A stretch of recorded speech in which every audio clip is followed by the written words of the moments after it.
Magandang umaga, kumusta po? Narito po ulit ang update natin para sa lagay ng ating panahon ngayong umaga po ng September 5, 2024 na kung saan sa ngayon ay ganap na po na super typhoon ang dating bagyong si Enteng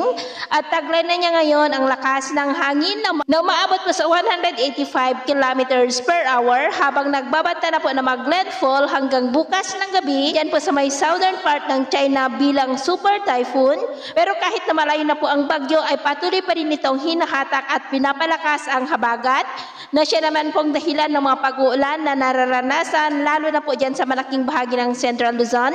Metro Manila, ilang bahagi ng Ilocos Region, Southern Luzon at ilang bahagi pa ng Western Visayas. Samantala ang LPA naman po na nasa silangan ng extreme Northern Luzon ay kikilos po yan pataas, palayo at posible ulit na may isa pang LPA na mabubuo dyan ulit sa northeastern part ng Northern Luzon sa susunod na mga araw. Pero hindi naman po banta ang mga ito dito sa ating bansa. And by early next week, ay consistent pa rin na may namamataan na isang sama ng panahon na mabubuo dyan po sa malayong silangan ng Mindanao na mataas muli ang tsansa na maging bagyo habang papalapit po dito sa atin pero mababa naman ang tsansa nito na tatama sa ating kalupaan maliban po sa hahatakin nitong habagat. Pero kung makapasok yan dyan sa northeastern part ng ating area of responsibility ay tatawagin po sa local name na bagyong Ferdy. Ngayong buwan ay posible ang sunod-sunod na pagkabuo ng mga weather disturbances na magpapalakas po ng habagat at ang development ng mga yan ang ating babantayan kung matutuloy po o hindi. At ito nga ang pinapakita ng forecast model natin po ang ginagamit hanggang po sa susunod na 2 linggo. At sa lagay ng ating panahon, ngayong madaling araw dahil pa rin po sa habagat ay may mga isolated rains sa may Ilocos Region, Benguet, Mountain Province, Ifugao, Central Luzon, Metro Manila, Cavite, Mindoro Provinces, ilang bahagi ng Palawan, Romblon, Camarines Sur, Legazpi, Masbate, Sorsogon,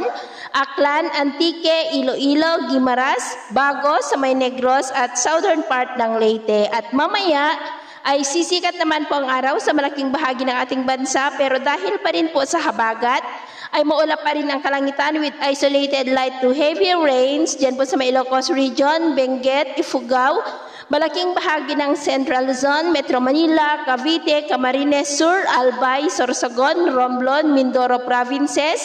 ilang bahagi po ng Palawan, Aklan, Antique, Southern Iloilo, Negros Occidental at southern part po ng Leyte. At mamayang hapon, mas maraming lugar na ulit ang makakaranas ng mas maulap na kalangitan with isolated light to heavy rains kaya mag-ingat po tayo sa mga banta pa rin ng mga pagbaha at pagguho ng lupa. At sa atin naman pong mga baybayin, dahil po sa habagat ay iwasan na muna natin ang papalaot lalo na po sa kanlurang baybayin ng Luzon at Western Visayas dahil ang mga alon po dyan ay posibleng aabot hanggang po sa 7 to 10 feet. At kaya hanggat maaari ay iwasan na muna natin ang papalaot lalo na po dyan sa mga may kulay pula para po mas makaiwas sa mga sakunang pangkaragatan. So yun po ang latest update natin sa araw na ito.